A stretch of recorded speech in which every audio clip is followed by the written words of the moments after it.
Good. Hey, All right. welcome Well, everybody. It's really fun to see so many people here today. This is going to be a great discussion, and apparently there is a lot of interest in this topic, or maybe it's interest in Chris or a combination of both. We're about to find out. So we sent out a little email. I'm just going to read a little bit about Chris. He, first off, is an Emmy-winning songwriter, and we need to know a little bit about that. all right. Well, where the Emmy came from, I guess I should say a couple things about myself. Um, I'm a I'm a public school teacher in Nashville, Tennessee. I've been teaching for about 12 years or so, and in that time, Nashville has a partnership with the music industry unlike anything anywhere else in the nation. They tried to do it in LA and they tried to do it in New York, and it didn't work in either places for political reasons. But here, the music industry was able to partner with public schools to create an environment where there's so much money and attention given to music education. But really, the mayor at the time that all this started intended for Nashville to become the world's #1 place for public school music education, the best in the world, basically. And so it started a partnership with the music industry. Well, I was a little bit involved in the music industry because I'm a published a songwriter, but it's been mostly in with kids music. And when I went into education, um, it's been really cool to be a part of, like, the Grammy organization is here. The CMA has invested millions of dollars into music education here in Nashville, Tennessee, and I ended up doing kind of spearheading some innovative things in music education. So I have a music video production team, and it's just like kids, elementary school kids that shoot videos, but I teach them how to um, the creative process behind music videos and how you go from songwriting into creating something that the public really wants to see. And so that won me some awards here. But I ended up partnering with a guy named Bryson Finney, who's another music educator here, and he wanted to start a program that really reached out to the the diversity that's in our district. Nashville is like an international safe haven for certain cultures, and so it's like a magnet, a cultural hub. And so our school districts are very diverse. The school where I'm at now has 29 different languages represented, and so we ended up creating this program called We Are Nashville, where all the uh, people come together and they just celebrate diversity. And then during the COVID years, it shut down because we couldn't meet. We were meeting like in local mega churches and having these events where kids come in and they have workshops and they learn about music, and then they all perform together, and it was really exciting. But when they couldn't do it, by then the Nashville Symphony had picked up the song that we co-wrote to do this event, and they they performed the song, and so they wanted us to create a video for it. So we took video from all these kids throughout the district and all the Nashville Symphony musicians, and we put it together to this event, and it ended up winning an Emmy. And so that's where the Emmy came from. But it's been really exciting to be involved in music education at this level. I feel very privileged to see it. Um, and so that's where I am. And I've been teaching piano just on, I never taught private piano instruction until this year, or until last year, rather, 2021. But I taught after school because I there was a piano lab at the school where I was teaching.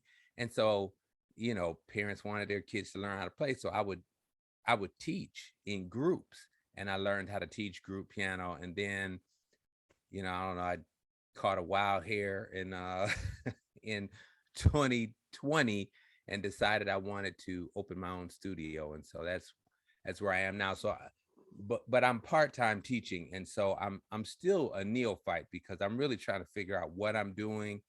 And I've learned that there's so much about piano pedagogy that I just don't know.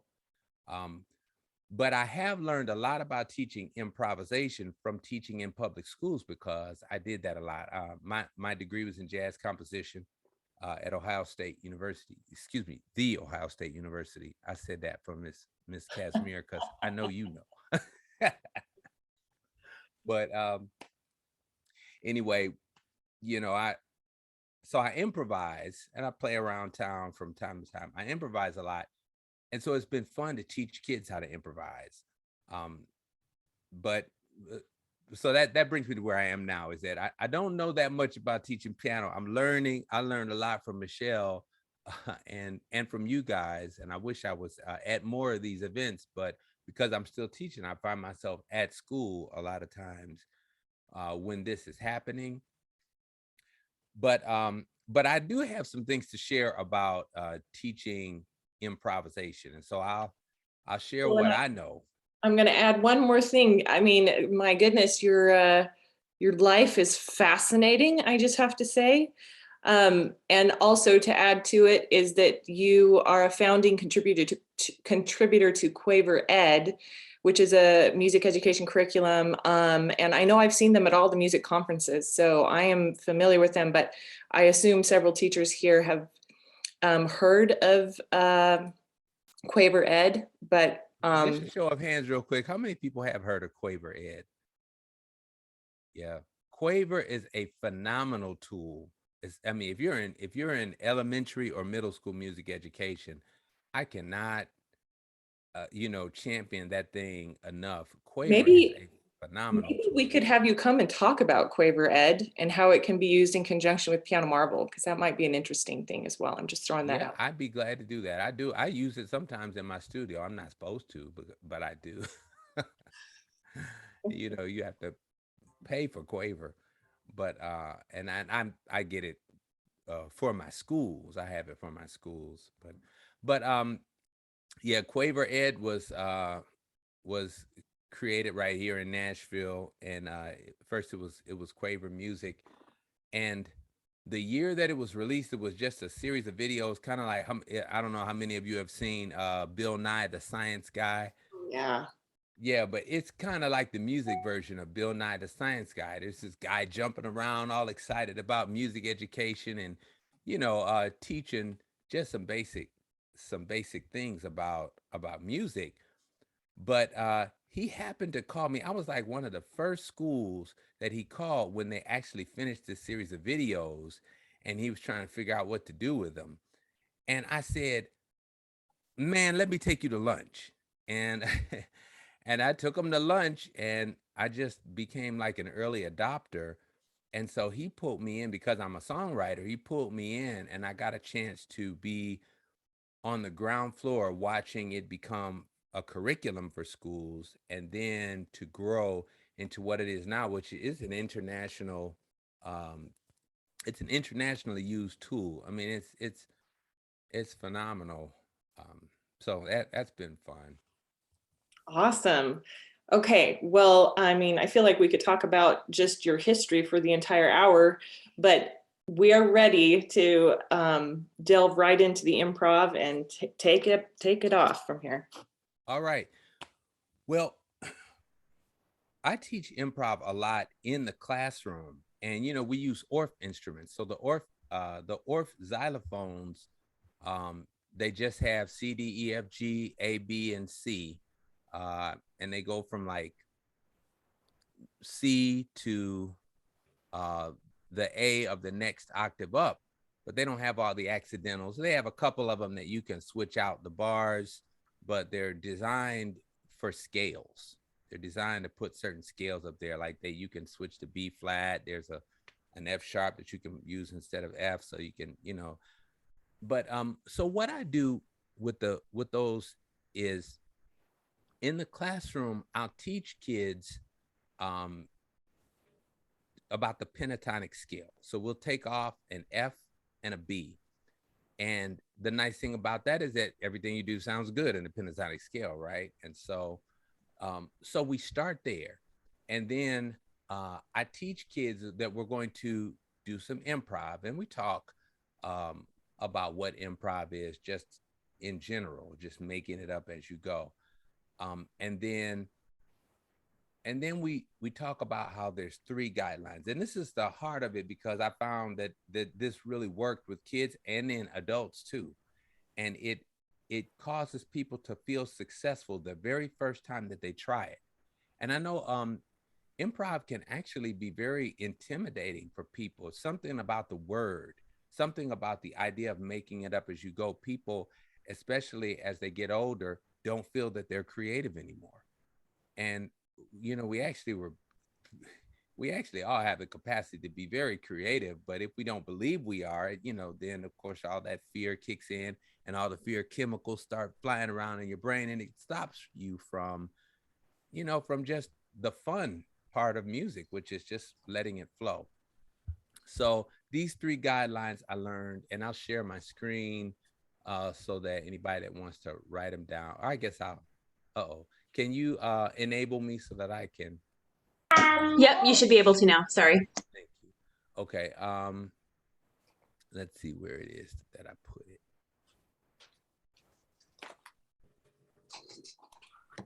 I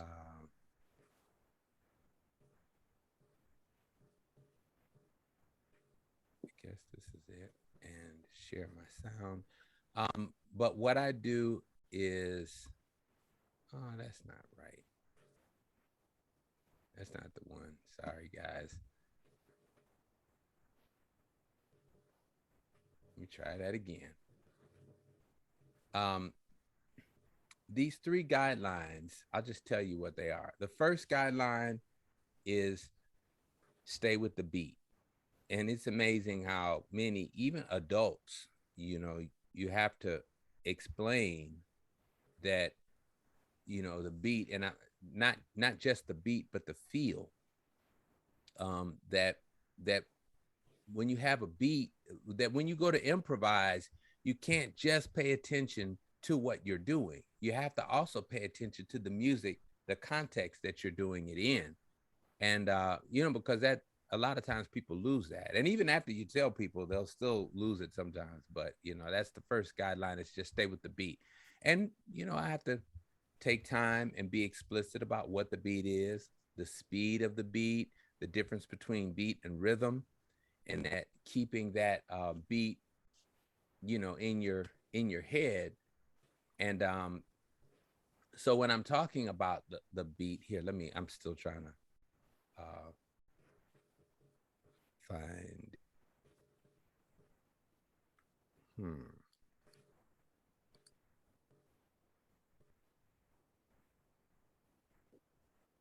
Wow.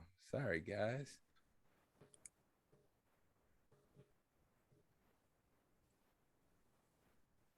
That's not it. Where is it?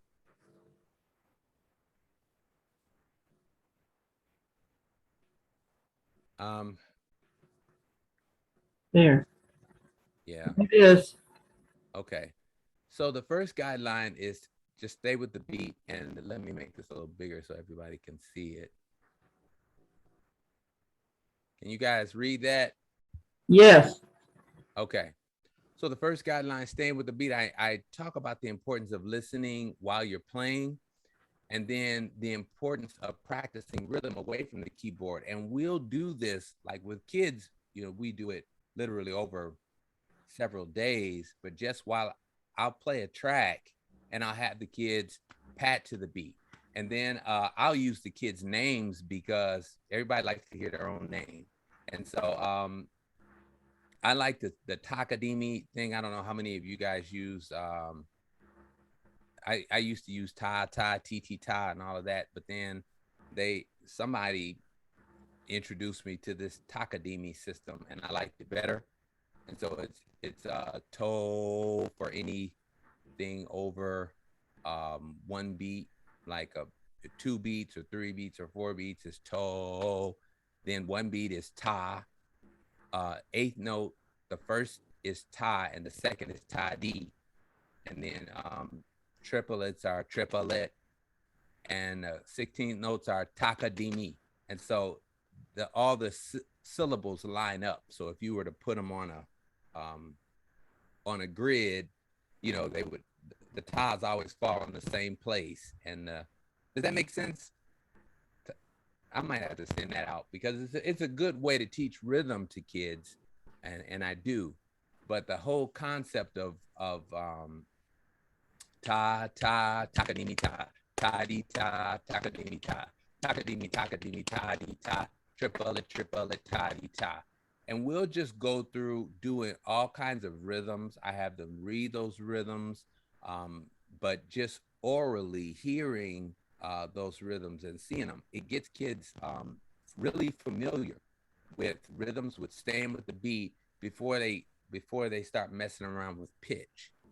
And so by the time they're trying to figure out pitch, staying with the rhythm is natural for them. But even when I'm teaching adults, they usually pick up on it on the first lesson. Not all the syllables, but they pick up on staying with the beat on that first lesson. But we will stop and I'll just play the track. That I have a track that I use to first start improvising, like on a keyboard, and the track is in G flat, only because G flat, the pentatonic scale is all black keys. And so we'll improv on just the black keys, but I'll play that track first, and away from the keyboard, we'll just do some rhythmic things. We might use people's names. So if I said, Cindy Hanson White, Cindy Hanson White, Cindy Hanson White, Cheryl Norman, Cheryl Norman, Cheryl Norman, Cheryl Norman, Cindy Hanson White, you know, and the idea is just for people to stay with the beat while the beat is playing. And then, so that's the first guideline, is that they got to stay with the beat while they're playing. But then I'll take them to the second guideline, which is your contour is critical. And really, the way I give it usually is I say use mostly steps, some skips, and a few leaps. Use mostly steps, some skips, and a few leaps. And then I explain what steps are, that it's just your next door neighbor key from one black key to the one right next to it, to the one right next to that. And can you guys hear what I'm playing? Very, very slightly. Okay, yeah, I have still not figured out how to get my keyboard to play, since this particular keyboard I'm on is a virtual instrument, and it won't play through the sound for some reason. So you're only hearing the sound of it coming through the speakers into my microphone. So I still got to figure that out. But just a question, Christopher, will you share this with us or shall we take notes? I sure will. I'll send this out.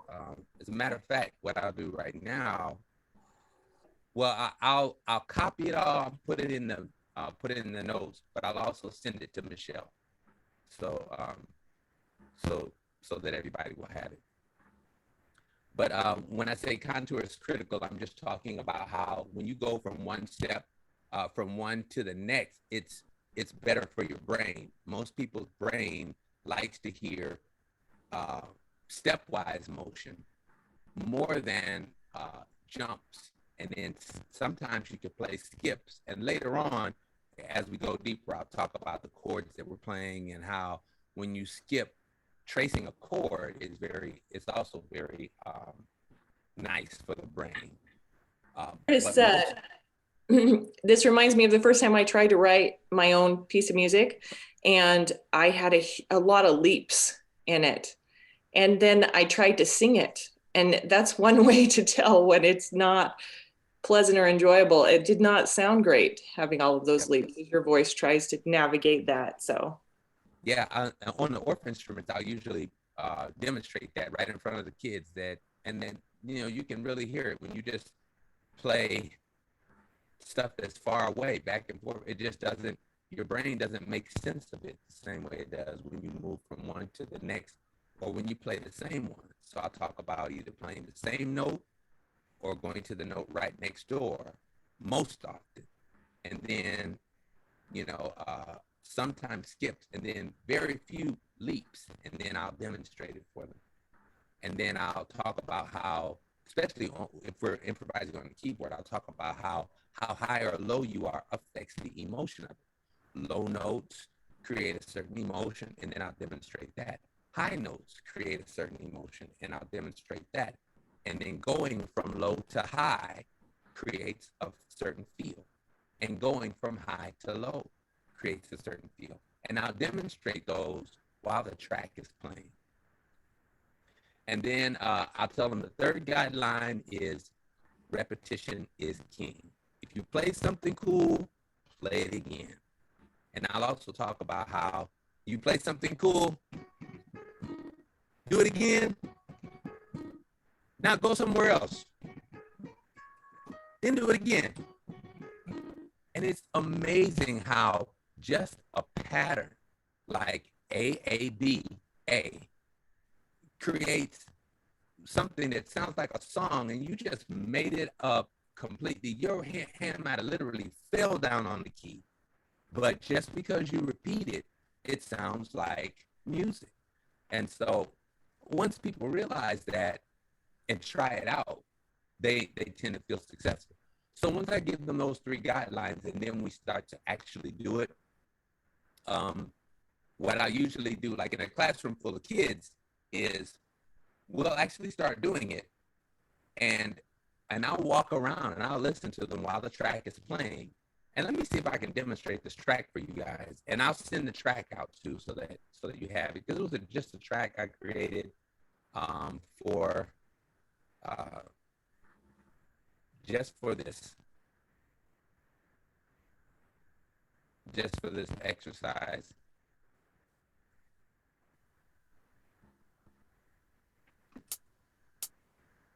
Can you guys hear that? Can everybody hear it? Okay. So it's simply a 1-5-6-4 pattern, but when you play, and it's in the key of G flat, so anything you play on the black keys is going to sound good. And then I'll have them follow those. Do it again. Do something else. Do it again. Now do something else.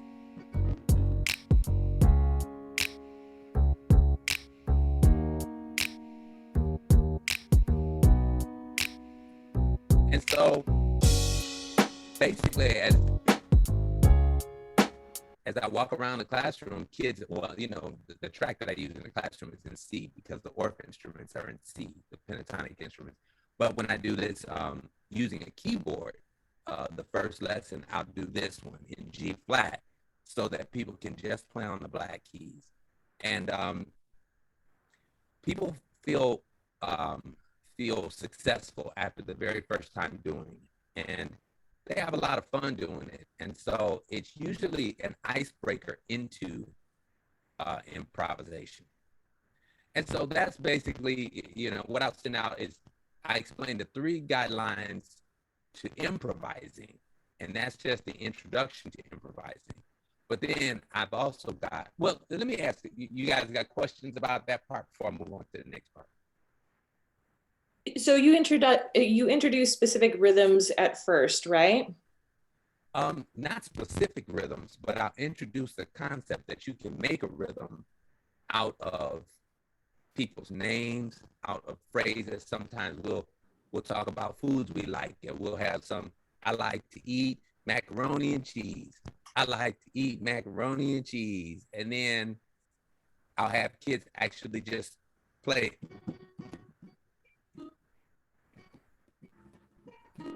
and I won't tell them which notes to play. I'll just tell them to play some notes to that rhythm. But they start to pick up on the idea that if you're staying with the beat, the way you come up with a rhythm is just come up with a phrase. And then however the words fall, and most of these kids listen to some amount of rap music or whatever. So they're familiar with the words falling in a certain way. And then we do that anyway in the classroom. Like when we start the class, my attendance is to a beat. So I'm saying their names to the beat. They have it from the beginning of class on, but yeah, the idea is that when I teach guideline number 1, stay with the beat, I'm teaching them to make up a rhythm using some kind of phrase. I have a question. It's not directly related, but I feel that you could perhaps answer it, because I feel that you have a huge talent to make complicated things practicable. This is a really useful guide, and that is the most difficult, to make complex things easy. I'm working on the concept right now that pitch is rhythm, or rhythm is pitch. It only depends on the frequency. And there is actually a relation between pitch and rhythm. But I have no clue how to do that in a, let's say, basic student level, something that could be interesting and fun to learn and give some hint in this direction. One of the most powerful tools I discovered when I started teaching was the first 5 minutes of my class. What I do is students come in and they sing a little song. And I did this because the first school I taught, the kids were so bad.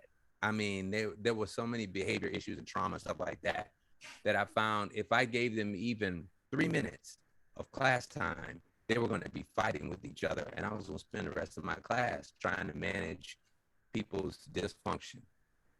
And so I don't let them talk before they come in. When they come into my classroom, they come in singing. And they can't talk to me. They can't talk to each other. They have to sing this little song.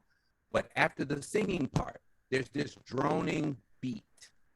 And the beat just goes from 1 to 5, 1 to 5. And all they do is rhythms. But that's not all they do. But they do these rhythms. They read rhythm flashcards. And it's 5 minutes of class, but it's so valuable. And I guess what I'm saying to you is that I learned that if I teach music, if I break it up into 2 parts, teaching rhythm first and then teaching pitch, they get it, and like I teach the rhythm first and I don't even mess with pitch. I don't try to, that's not fair to say, because I teach solfege. I'll like have them singing sometimes during this part, but I don't teach the concept of pitch. Yeah. Do you ask them to bring in a song they know, or do you give them a song? How do you start that? Yeah, I just and this is public school, so no, I don't ask them to bring in stuff that that I just, when they come in, this little song is one that I wrote, and it basically says what the standards are for music that we're going to be learning, but then it's just a beat, a droning rhythm. I'll send it out to you guys, but it's a droning pattern that lasts for 5 minutes, and then during that time I give them flashcards to the rhythm flashcards. I have them echo patterns, where they're doing things. I'll use their names and do a lot of stuff that they like, but that really reinforces the concept of they're hearing rhythms, they're playing rhythms, they recognize what rhythms are. They literally know the difference between 8th notes, quarter notes, triplets, 16th notes, and they can recognize them. So I have kindergartners that at the end of this year, they're reading 16th note patterns in my classroom, just because I'm not messing with pitch. I'm just, You know, once you give them a flashcard and it doesn't have any staff lines on it, all it has is just, you know, 4 16th notes, a quarter note, 4 more 16th notes, and a quarter note. They can read it, you know, and after a while, they can read them right in a row, and it becomes second nature for them to be able to read the rhythms.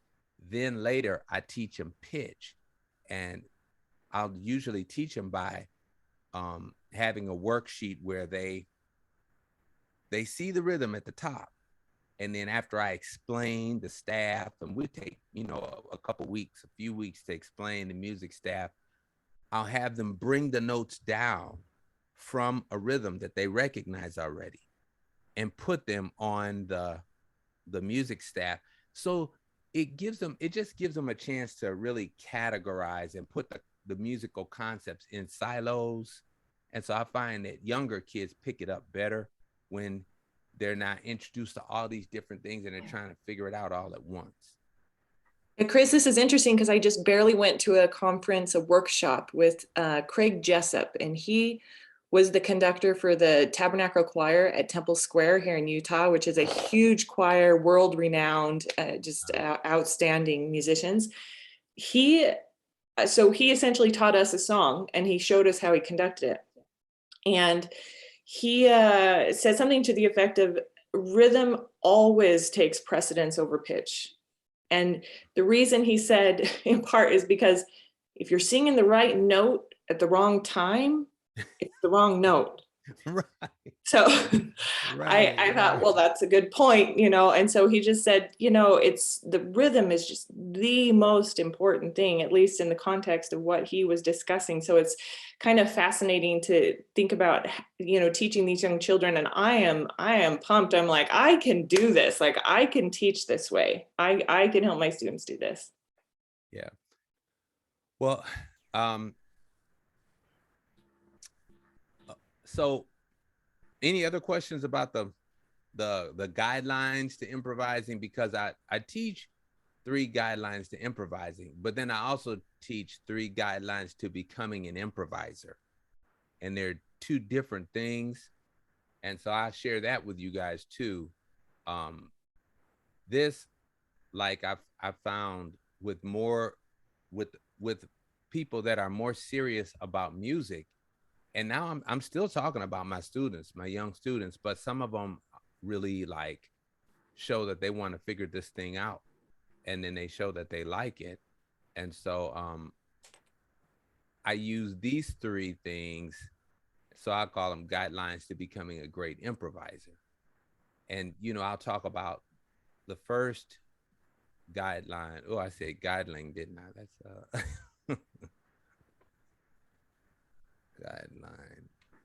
guideline. Is I just talk about, you know, relaxing, because a lot of students get this paradigm, and school kind of gives you this paradigm on purpose, that there's a right answer and a wrong answer, and there's a right way to do something and a wrong way to do something. And I really try to break that paradigm, that when you're improvising, it's not a right or a wrong way. It's an aesthetically pleasing way, or a way that, you know, it's something that more people can relate to. The more people that can relate to it, the more people that are going to like it. And I said, but it's not a right or wrong. You can't get it wrong in improvising, you know. And so that's the guideline. First guideline is just to relax and to stop and to let go of a right wrong paradigm. And you know, I've found that I really had to work at that one. I mean, I've had to chip away at that guideline for some people. Like, you can tell them, and you have to tell them over and over and over and over, that it becomes really ingrained in people. I mean, I've had people cry when they're trying to improvise and, you know, get all upset. And it's mostly because of this. It's because they have such a right wrong paradigm, and they don't know when they're right. And so they feel like they're wrong. And I'm like, you're always right. Then guideline number 2 is to listen a lot, apart from what you're, what you're doing. And I talk about the power of listening to music. And for me, I like have students improvise in several different styles, including classical, because because jazz was such a prominent era of music, people tend to um, they tend to associate improvisation with jazz. But I talk about Mozart and these people that were phenomenal improvisers, and there still are phenomenal improvisers that are improvising in styles of music that are not jazz. And then I like have created different tracks that are not necessarily jazzy, so that people can improvise in different styles. And then I always send out, there's this guy that plays a Twinkle Twinkle Little Star on YouTube, and he's ridiculous. First of all, he's just ridiculous, but the fact that he's improvising some of this stuff and it's so good, but the style is clearly classical. Is that I just talk about listening and how you got to listen to all these different styles of music. And then if I ever get deeper with people into improvising, then we'll actually start to analyze some of the patterns in these different styles of music, because and that takes me to guideline number 3, because really well, no, that doesn't take me to guideline number 3. What did I say down here? But everything's about patterns, and genius is really the ability to recognize and work with patterns. That's what genius is. I mean, so, I'll tell people that all these styles of music are what makes them a style is the different patterns, the way patterns are used in the music. And when you can recognize these patterns, you can use these patterns. But guideline number 3, which is really kind of high level stuff, is just to respect the process of catch and release. And I would use the analogy of like of people who study animals at sea, that they'll catch these animals and then they'll attach something to the animals so that they can track them, and then they'll release them back into the wild so that they can gather all this information. And I said that's a process, and it's a thought out process. But it's kind of like when there's a deeper wisdom in us than what our conscious minds provide. Our conscious minds are important, but our conscious minds don't drive most of our daily activity. It's the subconscious mind that drives a whole lot of our daily activity. And then there's even a deeper source of wisdom than that. Some people call it spirit or whatever, but whatever you want to call it, most people that do really impactful stuff in this world will talk about,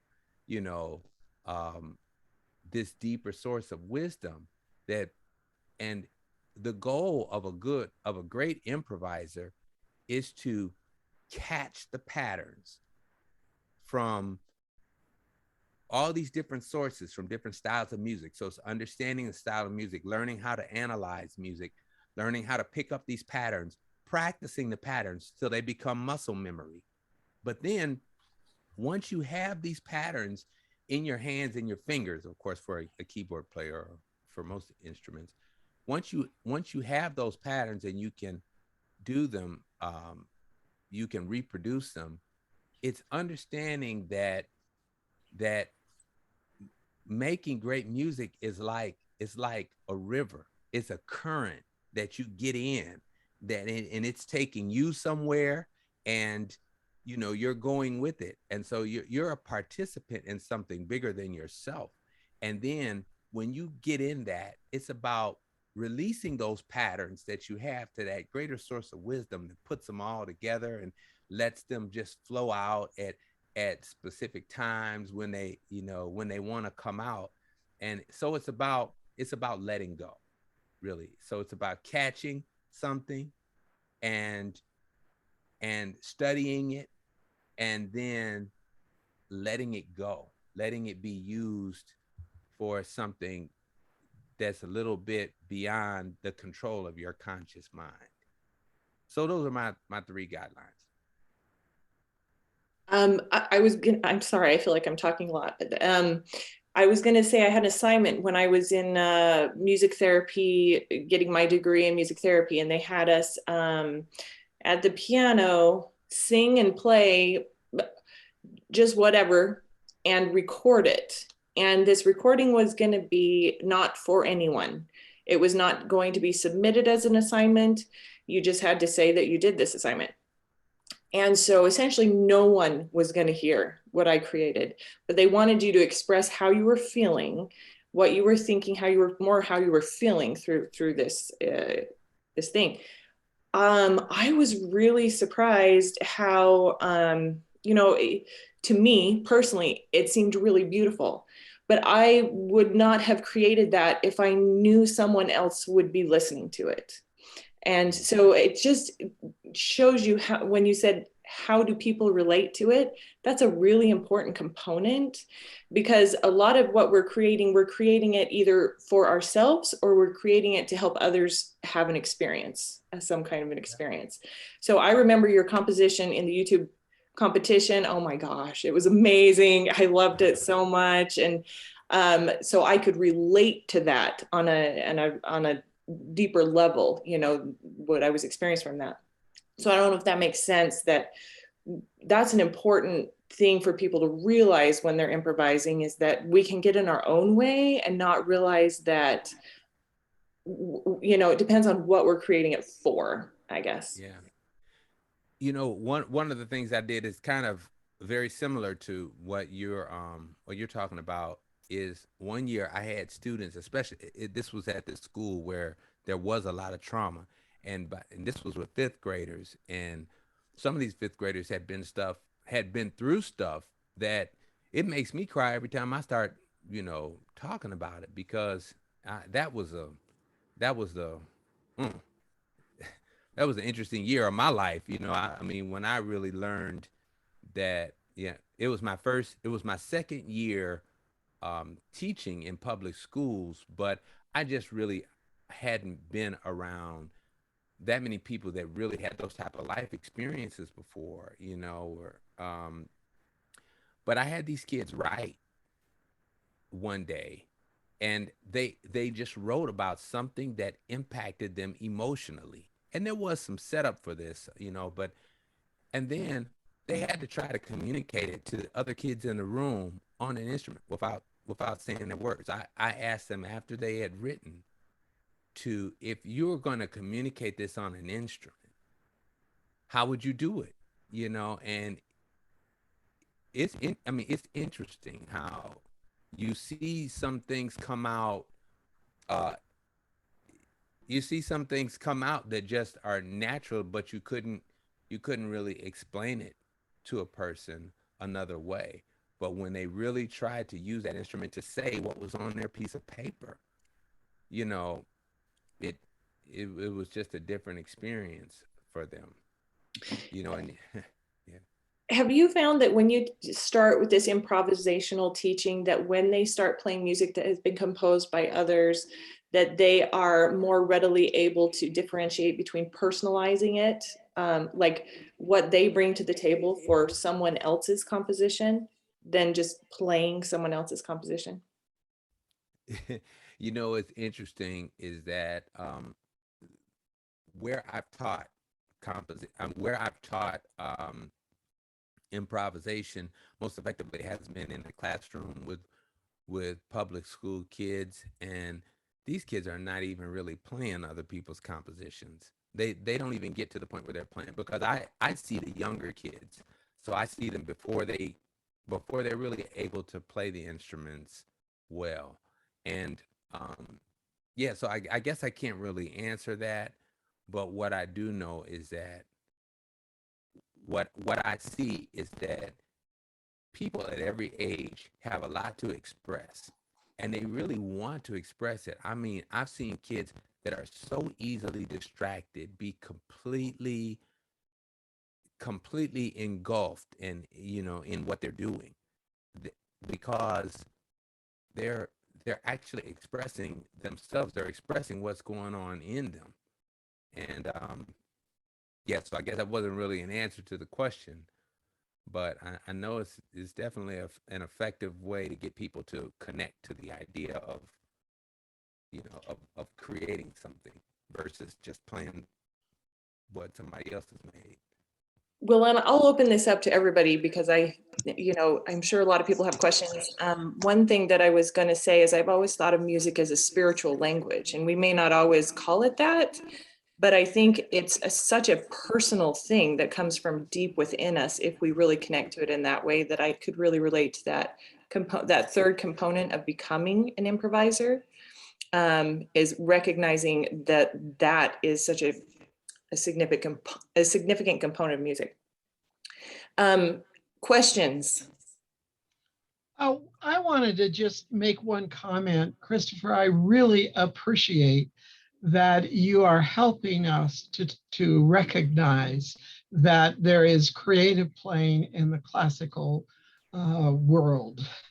That gets overlooked, in my opinion. When people think about improvisation, I'm the program director for the Festival of Creative Pianists, and I have been for about 10 years. And people don't understand that creative playing happens in the classical realm, and they don't. They need to understand better about creative playing in classical music. Everybody says improv. Oh well, that's not for me. I'm not a jazz man. Yeah. And it is. Thank you so much for stressing that, because I have such a hard time talking with teachers and students about the fact that creative playing is everything you play. Yeah. All right. I put a link into the chat about Herbert Wiedemann. I'm not sure if there is an English translation of his books, but he has a book about improvisation. And the whole focus is, it is not about classic or jazz or anything. He has all types of music and different music epochs, including jazz, also Latin American music styles, to show the differences, what makes them being jazz or being Baroque or whatever, and how we can use these patterns, what Christopher said, because it's all about the patterns, and just adapt them to make our own music out of it, which is a really good point to start. And actually that is how I started loving the piano, when I started understanding that there is a pattern behind it and it has a logic. It's not just a bunch of pieces you have to learn because your teacher tells you. Yeah. One of the things I like to say, Christopher, first of all, thank you so much for what you're bringing to the table on improvisation. One of the things I like that you said, that nothing is wrong. And that's the thing that, especially those that don't have the experience of learning classical music or any type of structured setting, but just to get them in their creative space. It's not only just releasing this feeling that, oh, I got to do everything right, but you're giving them a life lesson that it's okay to make a mistake. It's okay that it sounds this way, you know. So I thank you for that, because that brings clarity on what improvisation really is, which is exactly this, you know, just becoming whatever you hear or whatever you feel or whatever. So I like that. Yeah. Thank you. Valerie, isn't that this message? It's okay being you, because Absolutely. It's so much us when we improvise something. Absolutely. Yep. That's so beautiful. Yeah. Thank you, Chris. Right. And I want to second what Tabea was saying earlier about being able to take something that is complex and presenting it in a way that is doable and understandable, simple, That's a gift. My husband has that same gift, and like it's such a great skill to have, to be able to take something like this for me that I'm like, oh, how do I do this? I'm assuming, you know, when you go from improv to say playing from lead sheets, you know, arrangements, those kinds of things. I should say improv, composition, arrangement. I've always thought of it the other way around, that you start with arrangement and then move toward improvisation. But do you have a feeling of like the presentation of these things, an order to them, or does it not really matter? Well, sometimes that, like with older students, I think that would depend more on your student's inclination. But I find that, like, when I'm to go deeper into improv, other than this stuff that I show my students in school, the order is usually like in my studio.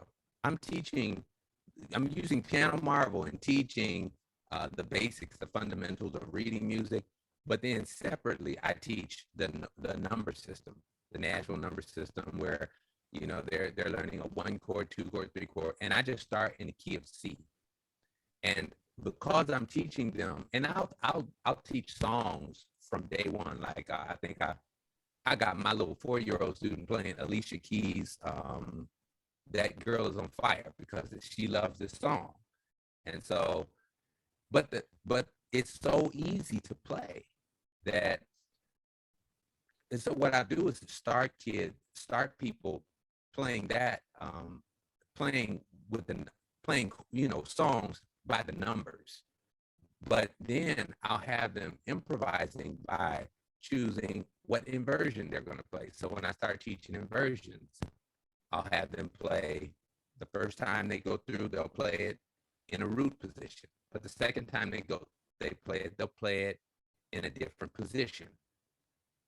And then later I'll teach them, you know, to use different notes in that chord in their right hand and just play, you know, just playing notes. And it's like what ends up happening over time is that they're able to conceptualize a song based on something other than the notes that are on the page.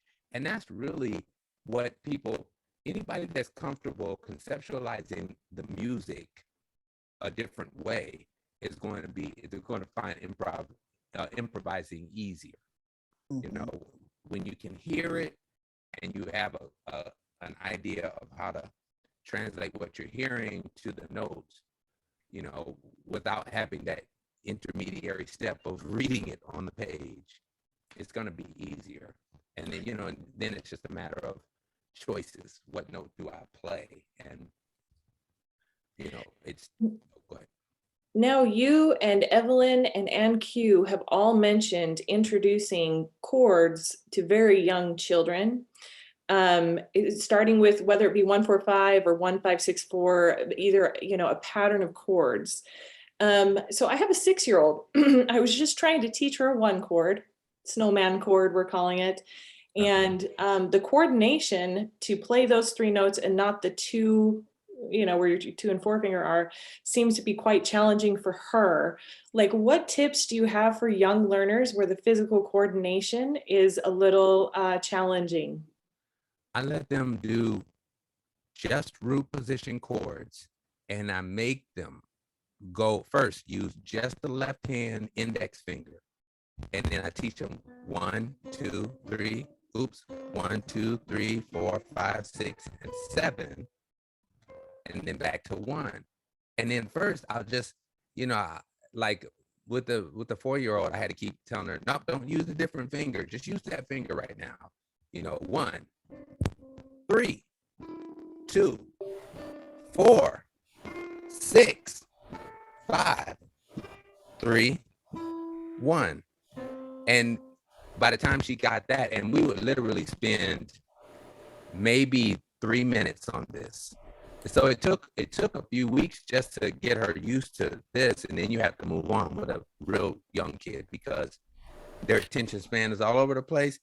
But she got to where, like, you know, she would come back and I would just say, okay, give me a 1, give me a 3, give me a 4, give me 6, give me 5, where she was real fast with it. But then I just taught her, now a 1 chord is when you have 1 on this finger, but you skip a key and use this finger, skip a key and use this finger. Oh, so they're using 2 hands. Yeah, and so that's how she learned the chords, is always using this finger for the number and always using these 2 for the other 2 notes, and you just skip and skip. And that's how she got Girl on Fire, because she just learned, she's just a girl and she's on 6 chord. Fire, 4 chord. Hotter than a fantasy, 5 chord. Lonely like a highway. She's living in a world and it's on fire. And I just, took her through it. The first week, it was just the first 2 chords. It was just the 1 chord and then the 6 chord.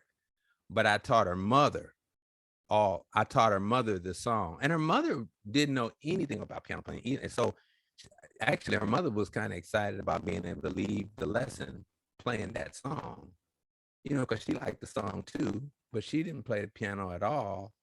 And then so she went home knowing how to play a song. But then her daughter came back the next week being able to play all the chords. So it's Okay, great. Thank you. Form is terrible, but they get the chord concept. Anne, how do you is Anne still here? Yeah, I'm still here. Yeah. Yeah, okay. That's going to show you. Okay. We with the little kids, they're usually 5 when they start on this chord thing, and we let them actually, we let them pick up these 2 fingers for at first, and it doesn't take long before it gets strong enough that they can do it. Can you tell? Can you see my screen there? Yeah. Yeah. You can pick up those 2 fingers, and they all learn real fast, even the ones with little bitsy fingers. That's enough to get them started. How long do you keep them, say, in the G flat with only 1, 5, 6, 4, or people start with different things, but how long do you keep them in that introductory phase before you start introducing other chordal patterns or even playing in multiple keys and things like that? Well, for me, I'm not even there yet with my my 4-year-old. She just learned to play in the key of C. She's learned to play Lean on Me, and This Girl is on Fire, and she's learning Twinkle Twinkle Little Star in more of a Suzuki style. So like when she does that, I'll have her actually sit down. I'll have her stand up, go somewhere else. We'll play a game on the floor or something. But then I'll have her go sit down using proper form and use her. So when she does Twinkle Twinkle Little Star, I'm trying to kind of do Suzuki type of make her do it the right way, because I realize that this is not the right way. And so so I don't know if I'm doing it right, but that's where mine is now. And then with I don't know, that was an answer to the question. But no, some of my older students are actually playing in other keys because they're playing songs, like they're bringing songs into me that they want to learn how to play, and they're in other keys. And so I just teach them in that key. And Okay, so just as they have a song they want to learn, you just teach it, and then they have another under their belt as far as like how to play. Like I have a 4th grader that seems to pick up. He's pretty smart, and so once I taught him the whole concept of the Nashville numbers, the numbering system of chords, he had to play something for his church, and so he came in with a song that was in D, and it was like really that was the lesson where I really introduced other keys to him, because I hadn't gotten to it in Piano Marble or anything. He's just started taking lessons, but I taught him this song, but I also taught him why that number system is important, because I showed him now D becomes 1. and you showed them the scales and, They always- you know, the whole concept of steps, half steps and whole steps, and what constitutes a scale and all that. And, you know, he picked up on it better because he was playing a song in a different key. Okay. And something that, and you introduce it whenever it's appropriate for the level of the student as they're working. But I always work from the scale, know the scale, and then know that you are going to build on 1, 4, and 5, 7. And make sure, and I have my students, when they're in a key, a different key, I say, okay, let's play the scale. And what are the chords that you're going to accompany within that key? And I have them go to 1, 4, 5, 7. And I always talk about 7. And not for the little ones you guys are talking about, but I just want to emphasize that having our students basing their work in music around the scale and the 1, 4, 5, 7 is really important for their foundation. And Piano Marvel is awesome in helping us go work in. There's many different areas that present the chords and the scales to help us let them develop. Piano Marvel's foundation for all of that is wonderful. We just need to go find it in there. And I won't go into that, but Piano Marvel's there for us, for them to go play their scale and play their chords. That's what and I our love about pitching. it too. Yeah, is that, and I have to admit, I add the 6 in because I'm doing, and my students are bringing so much popular music that the patterns always includes the 6. And so I teach the 6 right away is 1, 6, 4, and 5 is the, you know, but what, you know, just like Evelyn said, I love Piano Marvel so much because as I'm going, as I'm teaching them, it's reinforcing it with these chords, like in the left hand and sometimes in the right hand. And I can just say, that's a 1 chord. That's the 5 chord, you know, I love the way it's structured. By the Well, way, and if I could follow up on 6, 6 is really, really important. Why? When my student has got into a key and they don't, that's not C, it's got 3 flats. What's that? But well, the 6 is so important because if you want your student to understand the relative minor, it's always the 6. So yeah, Christopher is right on. And of course the 1, 6, the movement into 6 in popular music. So teaching the 6 is also very important because when my student is working in another key, I say, well, what key is that in? And I know they're in a minor. And so they say, well, this is weird. Oh, okay. And go and find the 6. What is the 6 of C? Oh, okay, that is your relative minor. That's A minor, by the way, that's A minor.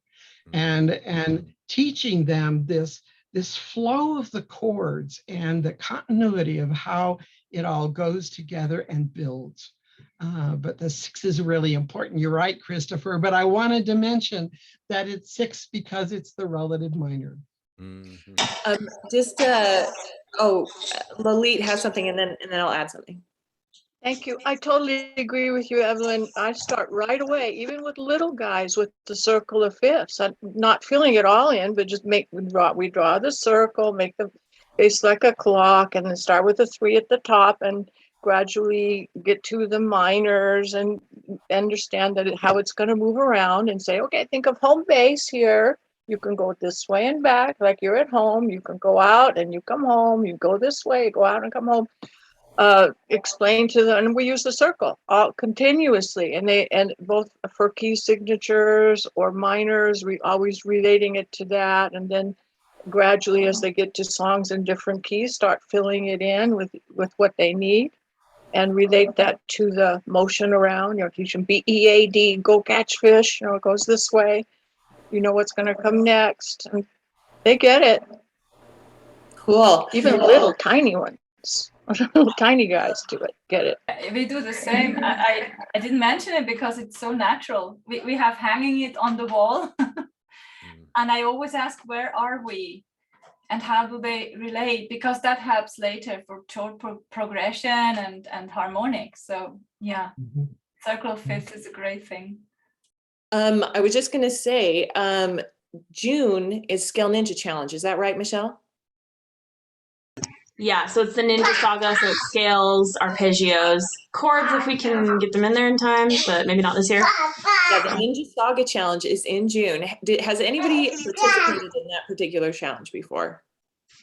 Tabea, Chris? Sorry, I didn't hear you. Valerie. So it's a great challenge for getting all those fundamentals in a fun way so that they're earning and, you know, part of this, the challenge concept. I can't remember, there's tickets for that one, right? Yeah, well, they're ninja cards, but yeah, same thing. Could you please repeat the name of the challenge? I couldn't hear exactly what you said about the name of the challenge. It's the Ninja Saga Challenge, because there's several different, it's the Scale Ninja, Arpeggio Ninja, and then in the future there will be a few other techniques. I love them. You know, bundles. But since I'm talking, I'm actually gonna take us another direction, just because we don't have time, and we've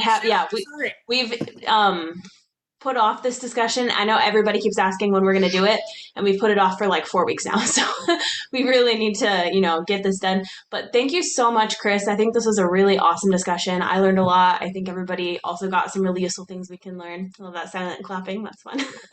Everybody's on mute.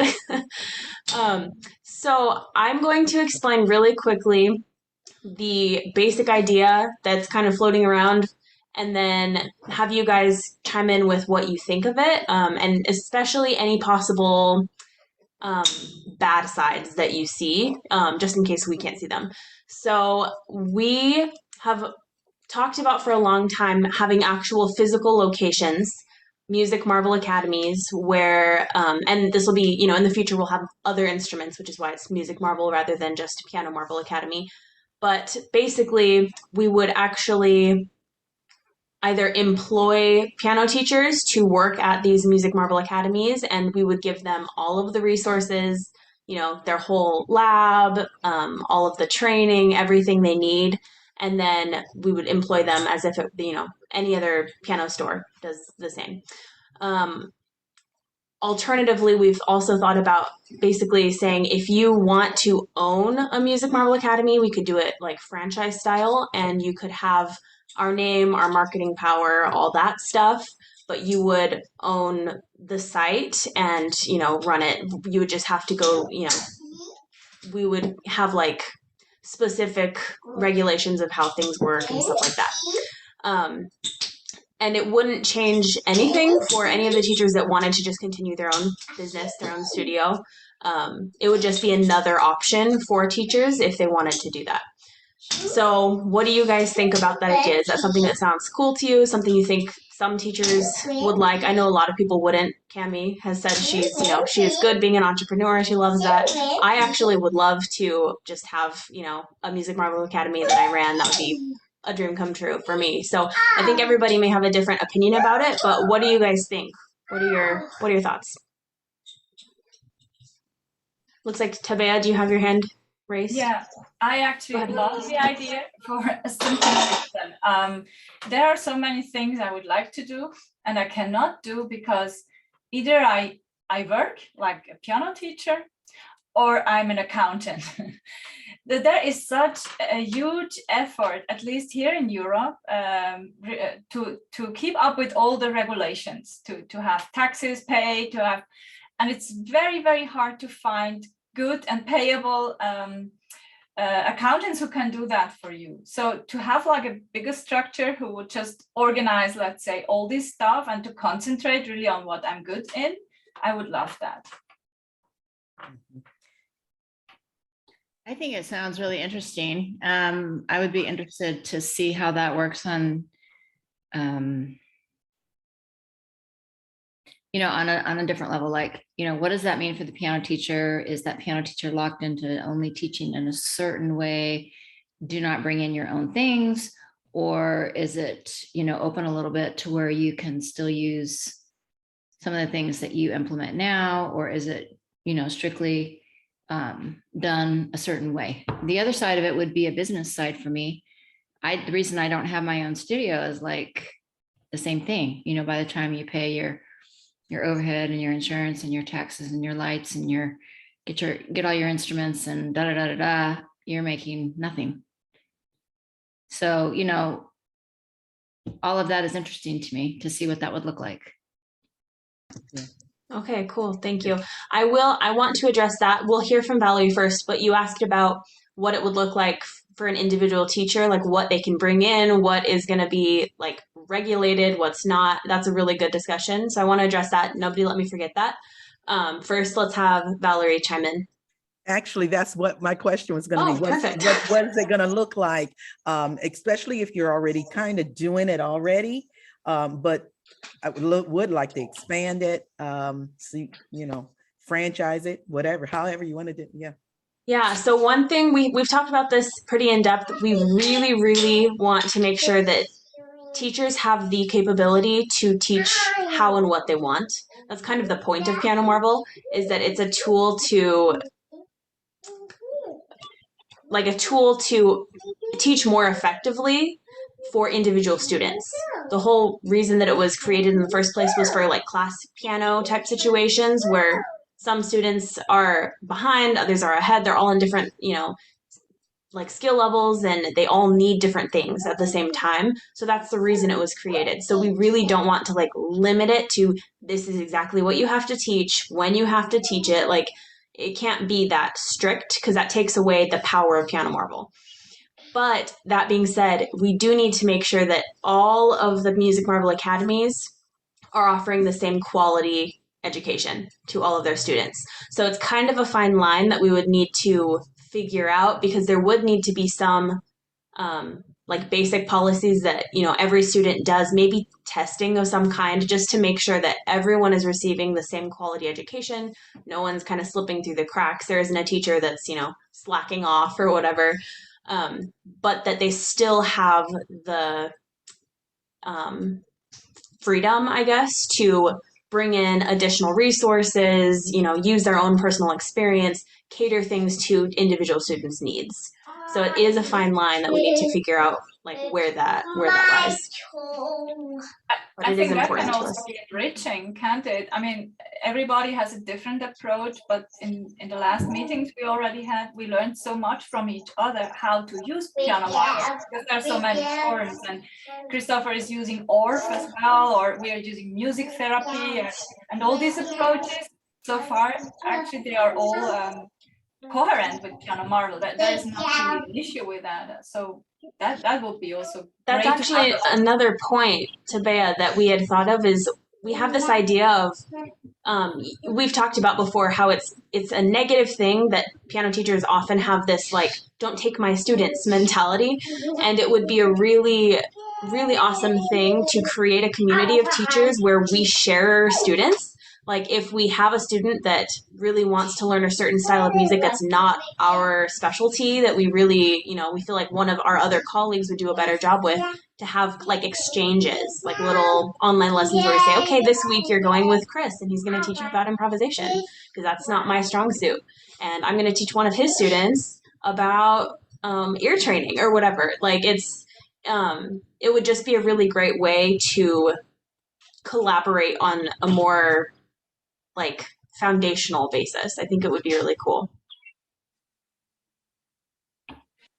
Yeah, and we're not discussing this right now. We'll bring it up another time, but we are developing more of an online presence for the teachers where to help students find you. Because, when they're signing up for Piano Marvel or whatever, if they don't already have a teacher and they're looking for a Piano Marvel teacher, we want to make that more visible for them, because we know we have the Find a Teacher right now, but we're making that much more user-friendly and easier. as well as marketing it more so that you guys get more visibility from people. And especially because now everybody teaches online too. It's not really, the map isn't really the best way to do that anymore. So we want to give you guys more visibility for people all over the world to find you. Yes. And I actually have a quick question because you guys are the sounding board. So I have had a few students who lost their practice streak, and they had maybe 150, 125, 170 days in a row. I mean, amazing. And they just had a really busy day or something really distracting or something happened, they lost their streak. Well, apparently some other apps do things like a streak saver, like you can earn streak savers. My question for you is, have you found it demotivating for your students if they lose their streak? Have you found that they have a hard time continuing motivation to learn and practice? Yes. Definitely is. And I know from Duolingo, for example, they do that with the streak savers, and that really works nicely. So I think that can help. Yeah. Yeah, we've talked about doing that in the past. We just want to make sure it, like, because I know some apps will have, like, you can buy streak savers and stuff like that. So we just want to make sure that, like, they have to put in some kind of effort to save their streak so that it's not just like, you know, always being able to save it and stuff. Like, it has to be kind of rare. Have a look at Duolingo. I'm not Yeah, sure I've looked at it, but you do not need to buy it. You buy it with points you get by doing exercises. Right. Yeah, that's kind of, I think we will eventually do that. Something similar to Duolingo, because yeah, a lot of people do find it really demotivating when they've worked for a year or more and then, you know, their streak goes away. We've had people actually just like unsubscribe because they're like, nope, I can't do this anymore. I lost my streak. So yeah, I really think that's very important. I not just kind of important. And the streak saver could be, you know, a reasonable challenge so that it's not just something, and definitely not buying it. But I do think that that would be very helpful for people to have something like that streak saver. I really think you should consider seriously developing that. Will you guys send me your ideas of what you would recommend or ways for them to earn those streak savers? We've had a couple ideas thrown out. I want to hear from the teachers. I want to know what you guys think would be a reasonable thing or a great way for them to earn those screensavers. Or what did I just say? Screensaver, streak saver. Maybe there should be, I mean, I've had students that have had family emergencies. They have to leave town. They don't have a piano. There should be some free pass once in a while. You know, maybe you have several days out of the year. In 1 year, you get certain days of free passes for that. I've thought of. I don't think there should be no free pass. No free pass. You've got to earn it. It's really unfortunate when our students do have those out of town things. They happen to everybody, but they should have to earn it with something, not free. I think there are two critical things for earning. One is effort, the other is engagement. I think we could make some kind of system that for the time you dedicate to study, not because of achievement, just because you do the exercise 20 minutes or whatever. And the other is engagement, for example, for an upload to do for your own music sheet, or then if you participate in these challenges, something like that, to contribute to this motivation for active as a learner, not only just consume. Okay, yeah, because we've heard of like practice minutes, like every 7 days of a practice streak, you earn a new or a free, a saver day, or every 30 days, or talked about, but I hadn't, the challenges had not come up, so that's another one we hadn't thought about. So, yeah, we'd have to look at like the logistics of that, but it would be cool to like do random things to earn yourself, as well, you know, a saver or like a day. I wouldn't do it on a day basis, more on a minute basis, because I already know some students, they will just play 2 minutes to save their day and trick the system. I think we should have like a minimum minutes or something like that, and they get points for that to buy their free day or whatever. Okay, yeah. To me, it's kind of like earning vacation time or sick time at work. Like, I put in the work. I need a savor day. Like I've really done this. So, okay, thank you for all of your thoughts. Feel free to email me if you have other thoughts, because I did present this I actually shared it with Josh, and I know you guys have kind of talked about ideas. And I said, I will reach out to the teachers. I will see what they want and bring it back to him. So if you have Chantel has raised her hand. Yeah, Chantel.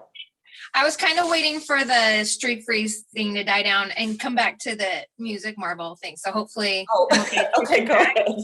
But I did want to say that I think the most successful studios or piano teachers are those that are in a studio.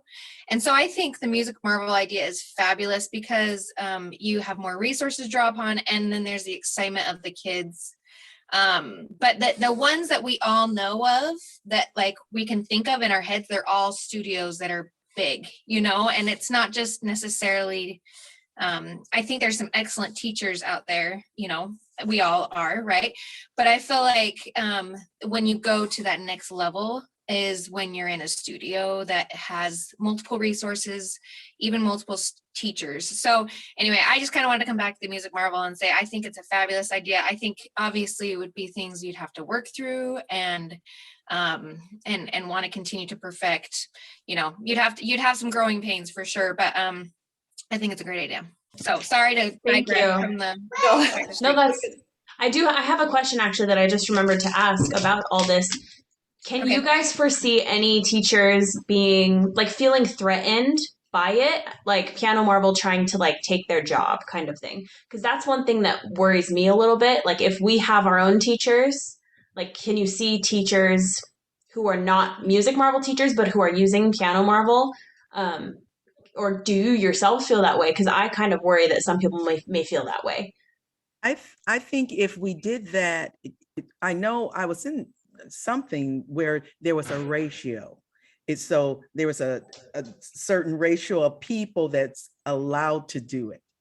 I don't know if that's some type of thought, where, maybe a 20-mile radius, if there's other piano marvel or music marvel, I think there should be a ratio of teachers doing the actual programming, I agree.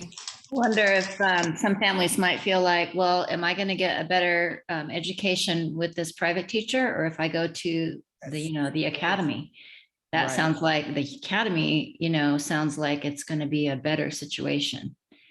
Yeah, that's what worries me, because we don't want to put our valued teachers out of business with our other valued teachers, So that's the one thing that is worrying me about the whole idea, is just how do we keep our teachers who choose not to be Music Marvel Academy teachers to keep their business going and make sure that there's everyone understands that these teachers are just as good as a Music Marvel teacher. And you know what? Yeah. I think because it is such a niche, Music Marvel is, how another teacher teaches is just not like how someone else teaches. So I think that's the competition of owning your own business, creating, these are the things. I mean, I have a gentleman that's right up the street from me. We don't teach the same. There's enough children to go around. There's enough people, enough, business to go around. So I don't even worry about that. I think, once you teach what you teach, that's, you have that gift. Mm-hmm. Also, I think a lot of teachers experience burnout. And so I think that to give teachers an option, I don't know, I guess I wouldn't see it as a competition as much as more like another option. Like you might have more teachers that want to join a group like this and enjoy not having all of everything on you, but be able to collaborate and use multiple resources. I think it would help avoid burnout more than be seen as competition that drives us away. Right. Well, and okay, thank you. Usually when you have a private practice of some kind, sounds like doctors, there's something that you offer that is not offered by anyone else. So if people are really drawn to your expertise, what you are offering, how you are going about teaching, even if you're using the same tools, Piano Marvel, they're going to be like, well, Piano Marvel doesn't have this, because you have that training, you have that specialty. I assume that would come into play when students are looking for teachers, but I mean, I don't know, I'm not sure, but that's just kind of my thought process on that. Well, and something to go along with what you just said, Cami, I was actually thinking about it from a medical standpoint because my husband's a dentist. You can either go to a private practice where there's one doctor, or you can go to the ones that have like 4 or 5 doctors, right? They all fit our different interests and our different needs, right? So I don't think there's a right or wrong. I think you have a population to serve and you have different interests. And so both the combination is going to serve that population. And if anybody does have concerns and maybe they would prefer voicing them over email or is some kind of that, please do communicate with us, because if we do move forward with this, we want to be smart and wise in protecting our teachers, because they are like the gold of the Piano Marvel world.